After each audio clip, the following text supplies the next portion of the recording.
So now we begin.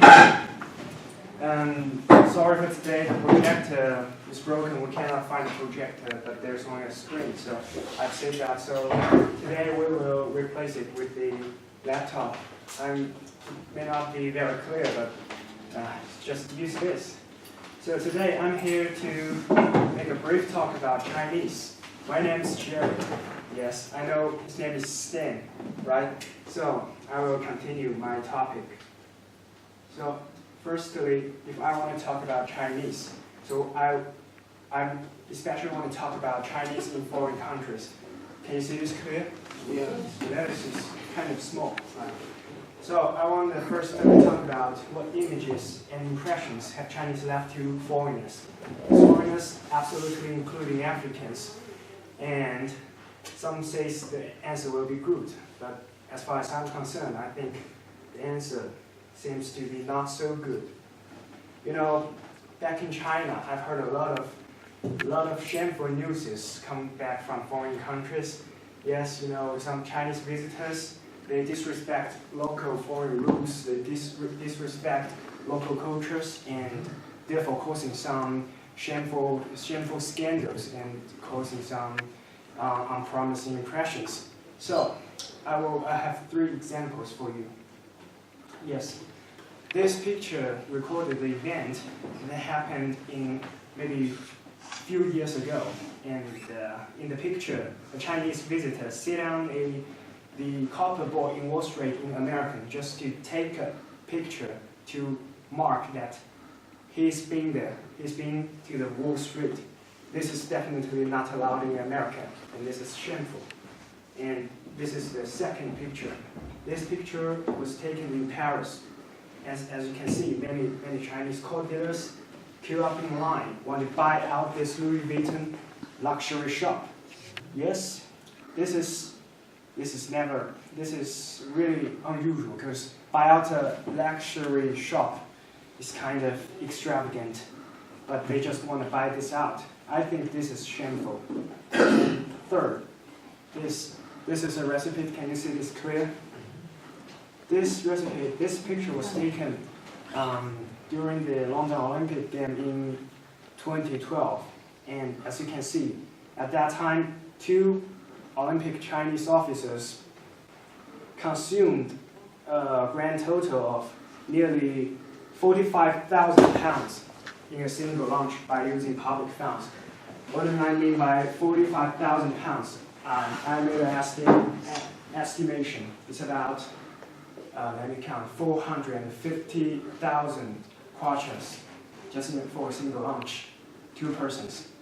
So and it's by using public funds. What I mean by public funds is this money is from the Chinese civilians tax, Chinese civilians duties. They use our money to consume that large amount. That is really not so good.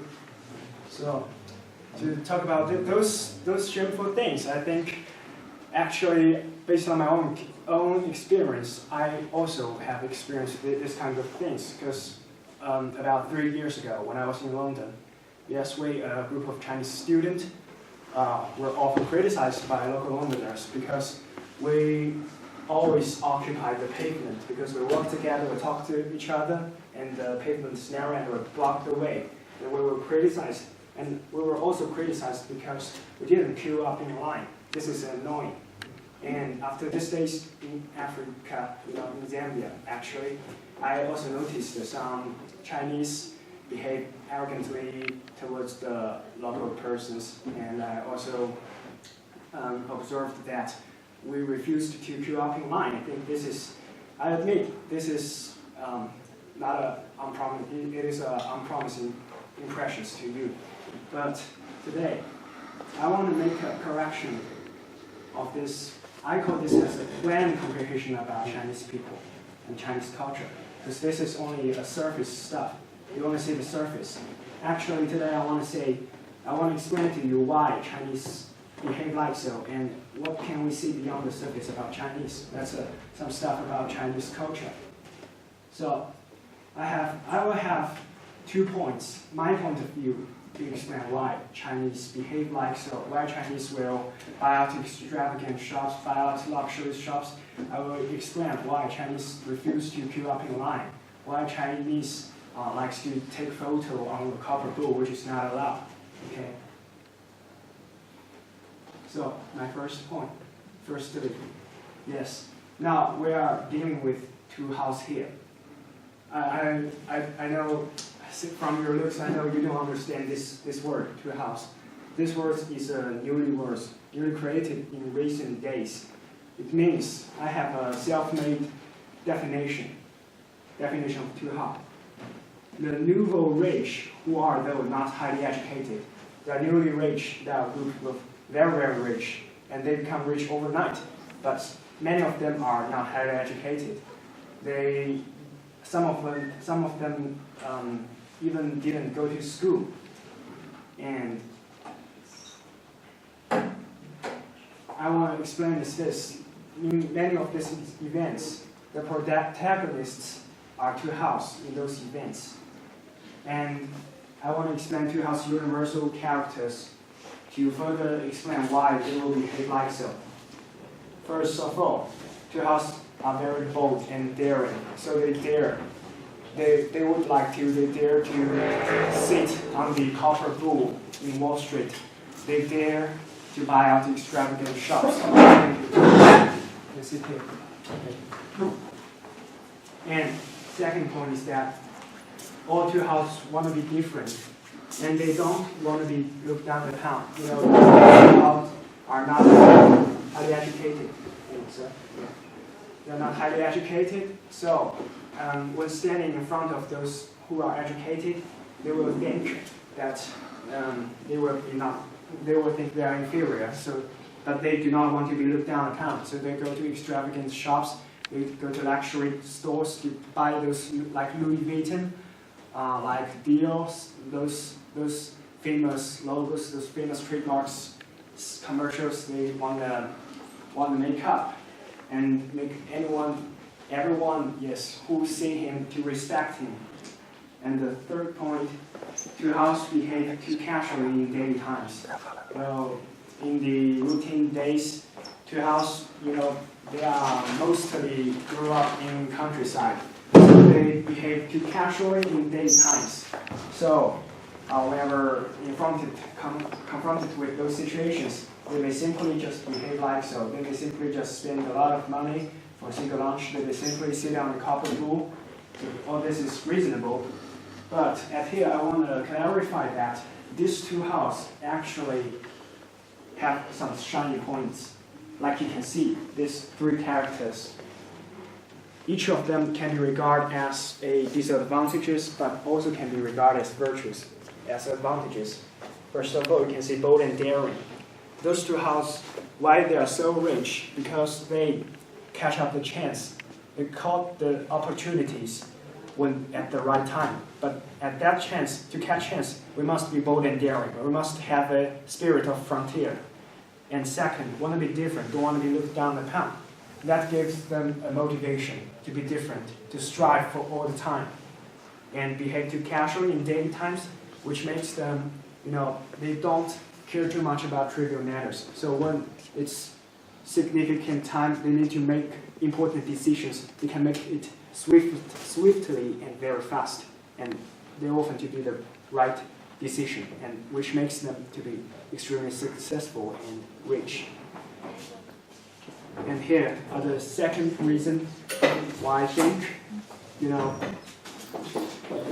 what I used to explain why Chinese will behave like so, why Chinese will behave some kind of arrogantly or unfriendly. You can see now we are dealing with 1.4 billion people here back in China. You may do not have an impression about what is 1.4 billion people. I have 3 pictures to show. Yes, you can see. From these 3 pictures, from this there may be just hundreds of people. From this, there's maybe more than 1,000 people. And from this may be nearly 1,000 people. So what do I mean by 1.4 billion people? It means maybe millions of these kinds of pictures compiled together, and you can imagine that's 1.4 billion people. So I want to quote a saying from the ex-Prime Minister of China, Wen. He says that any trivial matter, if being discussed under a base number of 1.3 billion, back in his time it's 1.3 billion, but now it's 1.4 billion. So will immediately boast up to be a huge problem, which means I will make an example. If everyone in China wants to have 2 meals a day, then the government, the country, has 2.6 billion meals to offer each day. And if everyone in China wants to get a job, then the government, the country, has 1.3 billion positions to offer for each Chinese. So here I want to mention a theory. It's called social Darwinism. Have you ever heard of that? Maybe you are unfamiliar with that. Social Darwinism means that in this society, it may be cruel and ruthless. In this society, the fittest survive. I admit that this is rather cruel, and I don't hope it to be true. But in China, this is kind of true. So each Chinese are facing extremely fierce competition. Yes, which means they need to strive, they need to fight to survive, to make up. So I have a famous example for this fierce competition. Do you know Gaokao, or Chinese college entrance test? It's a test so fierce that every Chinese student must take that test, and the result, the score of each student, directly determine the student's future life. And so every student strives to death to prepare for this test, to want to complete this test. And during the test, before the test, they may not sleep for 3 days. I've seen this kind of situations. So you can imagine how fierce this is. So it is not so strange that we Chinese do not queue up in line, because the competition back in our homeland is so fierce that if you become late, you are one step late, you may never get the opportunity to step up on. You may be stepped under other feet, and your life is so difficult. So we must strive. So this kind of reflects on the question of queuing. Okay. So this picture again, you can feel this. So, back into on the formal pages. On the formal pages, I've talked about. I'm going to correct your impressions on Chinese, but I'm not just to explain why we behave like so. I know those things. Actually, we are now correcting them. We are now correcting those behaviors. But yes, that's another stuff. And now, I want to beyond the surface. Want to let you know more about Chinese culture. And about Chinese culture, the most important thing in Chinese culture, the most important topic in Chinese culture is called Confucian value. It's a strange name to you, I know, but I will make a simple explanation that Confucian value more or less influenced every Chinese in China. It's a value system which has been existed for more than 2,000 years. And I make this brief that in this series, this value emphasizes 5 key characters. Among them are kind-heartedness, justice, and courtesy, wisdom, and honor. Honor by meaning honesty. But today I'm not going to go that far to talk about those 5 key points. I want to further explain the Confucian people, mostly Chinese, ultimate aims. I guess if once you know Chinese ultimate aims, you will understand Chinese more, and you can further understand those some behaviors, and maybe you can tolerate those behaviors to eliminate the cultural differences, maybe gap. So again, with this, there are 4 stages of each Chinese N. You can see the first stage, the letter is so small. First is to cultivate one's moral character. This means you need to first let yourself be strong. You need to let yourself to be qualified with those 5 key characters.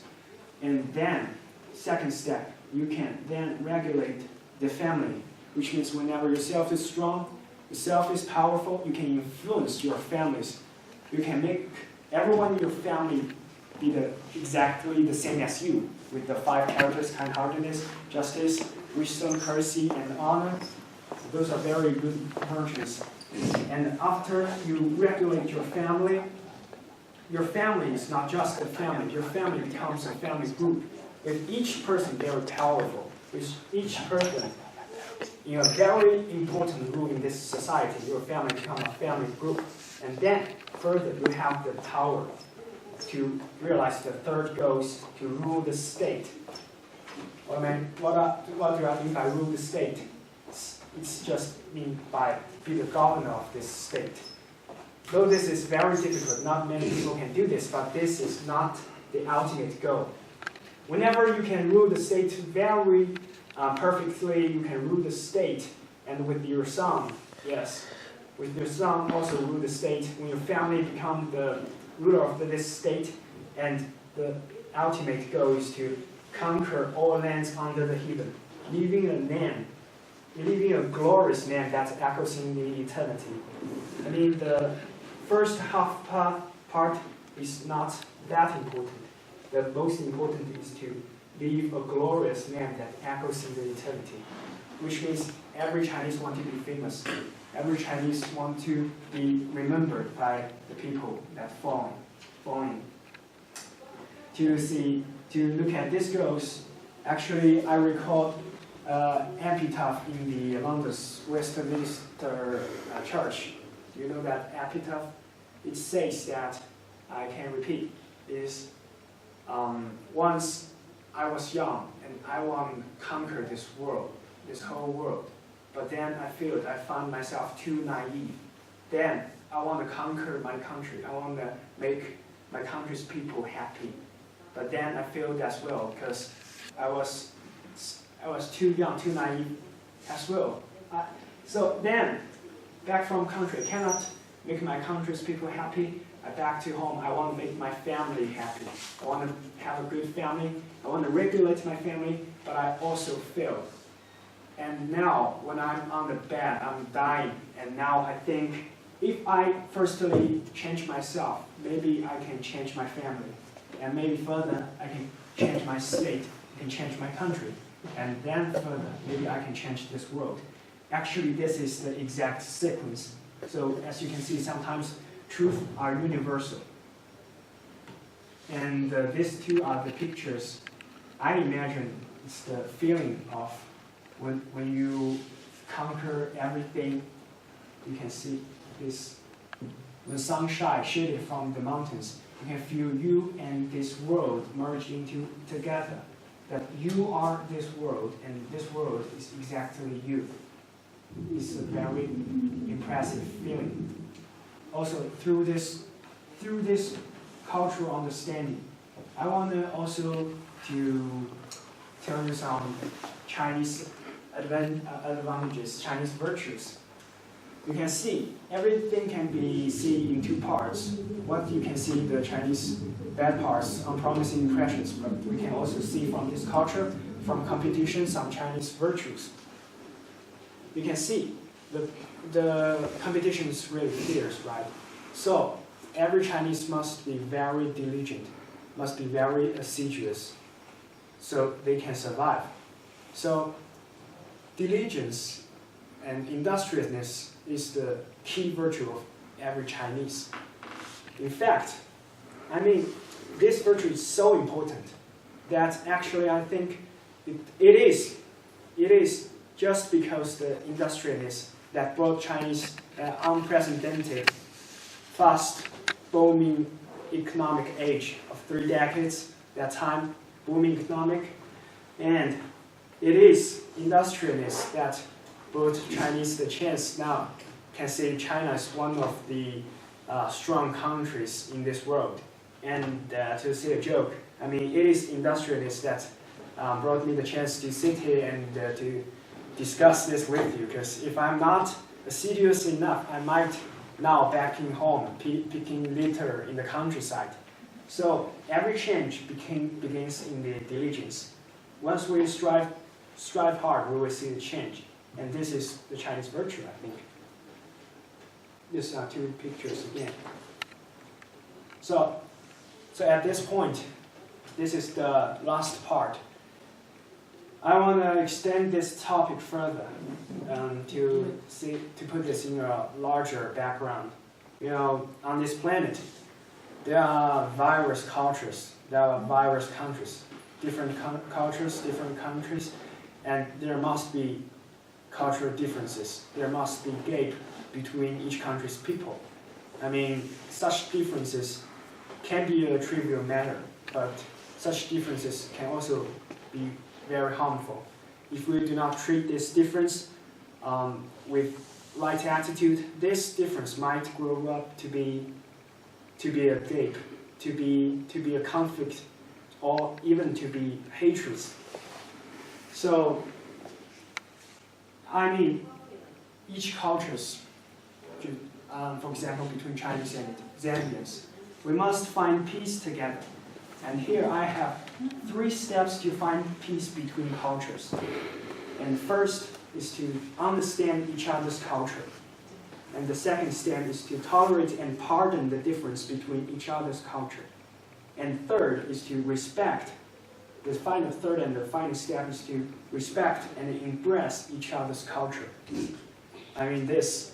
So I hope today, as I have said, you can understand Chinese culture and you can further tolerate, pardon the differences between Chinese culture and the Zambian's culture. And at last you can respect and embrace our Chinese culture. I'm not here to demand you to do so, because of course we need to do the same. In fact, we need to do the same. Because when it's times, if we do not understand each other's culture, sometimes a very friendly intention in one culture might be treated as offensive in another. This is highly possible. And, so about these 3 steps, actually I have my own experience as I came here. You know, the first few days I came to Zambia, I found a very character of all Zambian people that when they do things in low efficiency. I mean, when we go to settling the same cards, we often need to go 3 or 4 times so we can settle the same cards. And each time we go, we need to wait for 1 to 2 hours to settle the same cards. And I think that's really very slow, because in China, this is a 5 minutes stuff. And another example is when we go to buy cars, we firstly want to buy a second-handed car, but I found that it's too broken, and then we want to buy a new car. But we were told to wait for another 10 days to settle all the procedures, because in China it's only you need only to spend half a day to settle a car, to buy a new car. I firstly think this is annoying, but as I communicate and get in touch with Zambian people more and more, I found this is totally reasonable. Because I find Zambian people really optimistic, and they're really warm. I can hear from their music. There are only swift, fast, happy music. There are no sad music. I can see you're very optimistic, and I can also see you're very friendly, because whenever I talk to you, whenever I talk to Zambian people, they often call me, hey, my brother, hey, my friend. This is totally impossible in China. If in China we are strangers, they will just call you strangers. This is not so friendly, so this is pretty good, I think. So So Zambian people are so optimistic, they're so happy. They don't want to be sad, am I right? So they don't want to be worried about trivial matters, right? Am I right? Yes. So when dealing with those trivial things, they won't be so, when dealing with trivial things, they may be slow because they don't want to be worried about those trivial things. Those things are really annoying, like settling procedures, like to dial a number to settle the SIM cards. So I think this is totally reasonable because you're a character. So after I understand this point, understand this difference between you and me, I now already tolerate this difference. I think, okay, it's okay, just 10 days. I will wait. It's okay, just 10 days. It's not a big deal. And so this is my experience. I'm now at the second step. I believe in the future days, I will respect and embrace Zambian culture as I understand Zambian people more. Actually, these days, I've remembered every name I asked. They're Stan, they're Francis, they're John Mitty. To talk about John Mitty, I know you don't know him because he's staff from airport. And he's very warm-hearted, I must say. Because every time I go to the airport, he will run up to me and make self-introduction. I said, you've made self-introduction. I know you are John Mitty, okay? You don't need to tell me that you're John Mitty every time. And he will just ask this, ask that, and very friendly, I can say that. And we actually take a photo together, as you can see here. And this is not the only picture. I've taken a lot of pictures with him. This is, I choose the handsomest pictures of this, because he likes to move. When we take pictures, he's like this.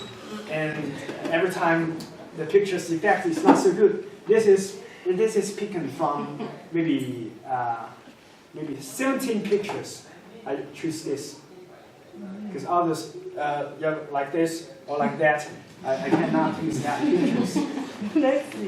So this is my ending. So I hope in the future days you can understand Chinese culture more and you can tolerate Chinese difference. And we Chinese, we will correct our former unpromising deeds.